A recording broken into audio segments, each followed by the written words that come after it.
صدیاں گزر گئیں، بڑی بڑی سلطنتیں بدل گئیں، مگر تابوت سکینہ کا سراغ آج تک دنیا نہ لگا سکی۔ تاریخی روایت بتاتی ہیں کہ جب بنی اسرائیل اللہ کے احکامات کو نظر انداز کرنے لگے اور نافرمانیوں میں مبتلا ہو گئے تو اللہ تعالیٰ کی ناراضگی ان پر نازل ہوئی۔ اسی دوران دشمن قوم ایک جنگ میں تابوت سکینہ کو چھین کر لے گئے، لیکن اس کے بعد عجیب و غریب واقعات پیش آنے لگے۔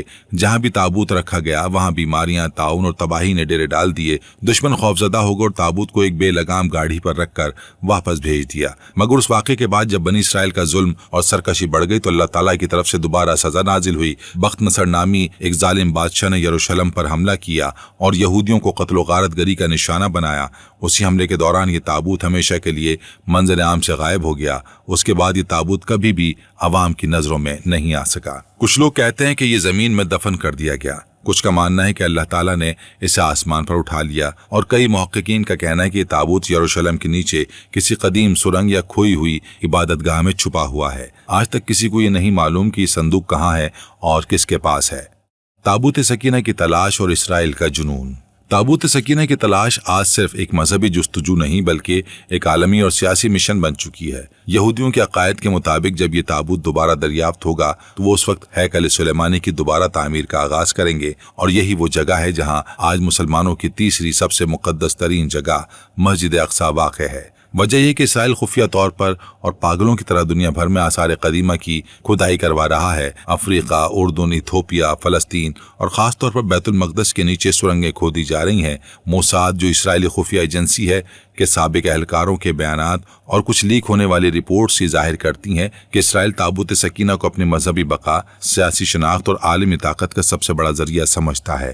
ان کا ماننا ہے کہ صندوق کی واپسی ان کے گریٹر اسرائیل کے خواب کو پورا کرنے کے لیے ضروری ہے۔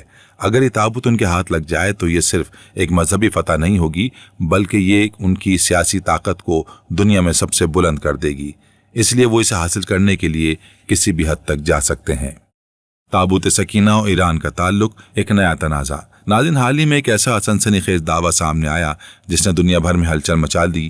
ایسی اطلاعات گردش کرنے لگیں کہ ایران میں آثار قدیمہ کی ایک خفیہ کھدائی کے دوران کچھ ایسی چیزیں دریافت ہوئی ہیں جسے ممکنہ طور پر تابوت سکینہ سمجھا جا رہا ہے۔ سوشل میڈیا پر کچھ تصاویر، دعوے اور رپورٹس گردش کرنے لگی ہیں۔ کہا گیا ہے کہ اسرائیل نے اس مقام تک پہنچنے کی کوشش کی ہے اور کچھ خفیہ مذاکرات بھی ہوئے ہیں، لیکن ایرانی حکومت نے اس معاملے پر مکمل خاموشی رکھی ہوئی ہے۔ اگر یہ بات سچ ہو تو سوچیں، اللہ کی سب سے بڑی نشانی اس قوم کے پاس ہے جسے اسرائیل اپنا سب سے بڑا دشمن سمجھتا ہے۔ یہ نہ صرف ایک مذہبی بلکہ ایک جغرافیائی، نظریاتی اور سیاسی زلزلہ ہو سکتا ہے۔ اس کا مطلب ہے کہ طاقت کا توازن یکدم بدل جائے گا اور یہ چیز دنیا کو ایک نئے عالمی تنازع کی طرف دھکیل سکتی ہے۔ یہ دعوے اور رپورٹس کتنے سچے ہیں اس کا کوئی حتمی ثبوت نہیں، مگر اس میں کوئی شک نہیں کہ ان دعووں میں ایک بہت بڑی سچائی کی گونج موجود ہے۔ تابوت سکینہ اور امام مہدی علیہ السلام کا دور۔ ناظرین، اسلامی روایات میں تابوت سکینہ کا دوبارہ ظاہر ہونا ایک بہت ہی اہم علامت کے طور پر بیان کیا گیا ہے، اور یہ امام مہدی علیہ السلام کے دور سے جڑا ہوا ہے۔ کچھ معتبر تفاسیر اور اقوال کے مطابق جب بحیرہ طبریہ خشک ہونے کے قریب پہنچے گا تب دنیا ایک بڑے انقلابی مرحلے میں داخل ہو چکی ہوگی۔ اسی دور میں امام مہدی علیہ السلام کا ظہور ہوگا اور ان کی قیادت میں تابوت سکینہ کو دوبارہ منظر عام پر لایا جائے گا۔ یہ تابوت پھر ایک بار اللہ کی طرف سے ہدایت، نصرت اور روحانی طاقت کی علامت کے طور پر ظاہر ہوگا، اور یہی وہ لمحہ ہوگا جب حق اور باطل کے درمیان آخری اور فیصلہ کن معرکہ برپا ہوگا۔ کچھ علماء کا کہنا ہے کہ تابوت کا ظاہر ہونا ایک واضح نشان ہوگا کہ اب دنیا کی باغ ڈور اہل حق کے ہاتھ میں آنے والی ہے، جیسا کہ ہمیشہ کہا جاتا ہے کہ یہ سب اللہ ہی بہتر جانتا ہے۔ سائنسی نظریات اور سوچنے پر مجبور کرنے والی حقیقتیں۔ ناظرین، تابوت سکینہ کے متعلق صرف مذہبی نہیں بلکہ کچھ سائنسی نظریات بھی سامنے آ چکے ہیں جو مزید تجسس اور حیرت پیدا کرتے ہیں۔ کچھ سائنسدانوں اور ماہرین آثار قدیمہ کا ماننا ہے کہ یہ تابوت دراصل ایک قدیم الیکٹرو میگنیٹک آلہ ہو سکتا ہے، ایک ایسا طاقتور صندوق جس میں کوئی خاص توانائی محفوظ تھی، شاید ریڈیشن، اسٹیٹک بجلی یا کوئی ایسی قوت جو انسان کے حواس اور ماحول پر اثر انداز ہوتی تھی۔ بائبل میں بھی ذکر ہے کہ جن لوگوں نے تابوت کو ناپاک نیت سے چھونے کی کوشش کی وہ فوراً ہلاک ہو گئے۔ کیا یہ کوئی سائنسی قوت تھی یا تابوت میں واقعی ایسی چیز محفوظ تھی جو جسم کو نقصان پہنچا سکتی تھی، یا یہ صرف ایک روحانی سزا تھی؟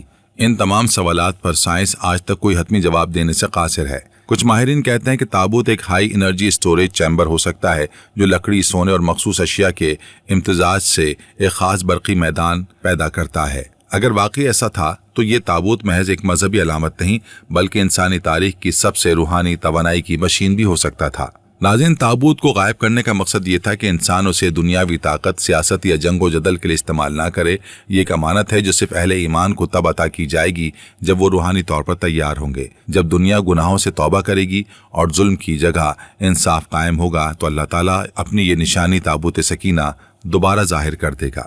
ناظرین، اگر آپ کو یہ ویڈیو معلوماتی، دلچسپ اور سوچنے پر مجبور کرنے والی لگی تو اسے لائک ضرور کیجیے گا اور نیچے کمنٹس میں ہمیں ضرور بتائیے گا کہ تابوت سکینہ کے بارے میں آپ کا کیا نظریہ ہے۔ کیا آپ سمجھتے ہیں کہ یہ تابوت واقعی ایران کے پاس ہے یا یہ کسی سرنگ میں دفن ہے یا آسمان پر محفوظ ہے؟